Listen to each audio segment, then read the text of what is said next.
I think I've got Julie. Is Julie in Michigan there, Liz? Yes. Yes. Hi, Nancy. My name is Hi, dear. Julie. Hi. I just had a comment. I'm a mother of an 18-year-old to where I've had problems. He's had problems for the last 8 years, at least. And every time I try to get help for him, 'cause when you're a mother of one of these type of kids, that you just don't know what they're going to do. Okay, you know what? I've got a great person for you to talk to. Tom Kersting, school counselor and psychotherapist at Valley Family Counseling Center. Tom, help her. What should she do? Let me ask you a question. Is there a father figure in the house? No, there isn't. I'm a single parent. And I kind of figured that out. You didn't have to tell me that. I'm noticing a trend in our country nowadays with a lot of young boys, teenagers, young men. Oftentimes, there's not a strong adult male role model in their house. And you have to assume the role of mother and father. And it makes things very, very complicated for you. It's very difficult. There's some connection between young males and a father figure, as well, the similar connection to a daughter to a mother. It's just a different dynamic.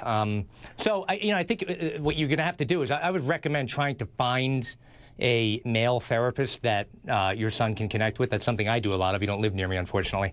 And take it from there and have somebody that he could talk to and trust and confide in and develop a strong bond with. I never thought about that, a male therapist to kind of step in and fill that empty spot.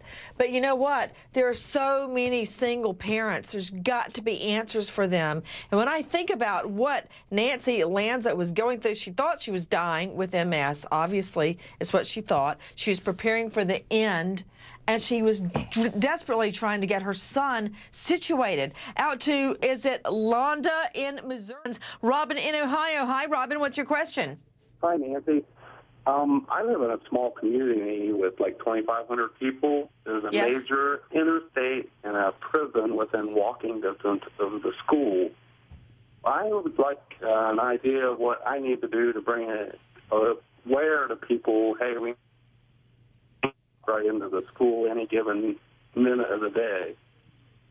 Okay, I couldn't quite make out what your question was. What can you do for what, Robin? What can I do as a member of my community to bring awareness to everybody, hey, we need to do something about this? You know, that's an excellent point. What do you think, Tom Kersting? What can be done? Well, you know what, Nancy? I think the problem is that I think we turn our heads nowadays in our society. If we see somebody online at Dunkin' Donuts, we let people do things, and we can't do that anymore.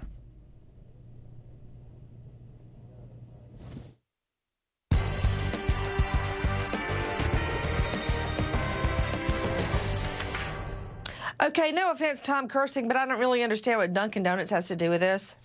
My point is, I think we need to start calling people out in our society. This is a societal problem going on here. Violence, entitlement, anger. So if you're online at Dunkin' Donuts and you see somebody being rude to a cashier, maybe it's time that we need to step up and say something and ask that person what their motive is. If we have friends of ours that we know... I agree 300%. If we know that... And my question to you now, let me redefine my question, refine my question. The caller asked, how can we get this message out? Like, how can people make a change in their own school? You're the school counselor, right? That's what it says. Tom Kersting, school counselor, psychotherapist, Valley Family Counseling Center. How can we improve our school, where our children go? What we need to do is we have to start, it starts with the parents, first of all. All right, the emphasis is always on the school. Parents need to get back to the basics and teaching their kids the difference between right and wrong.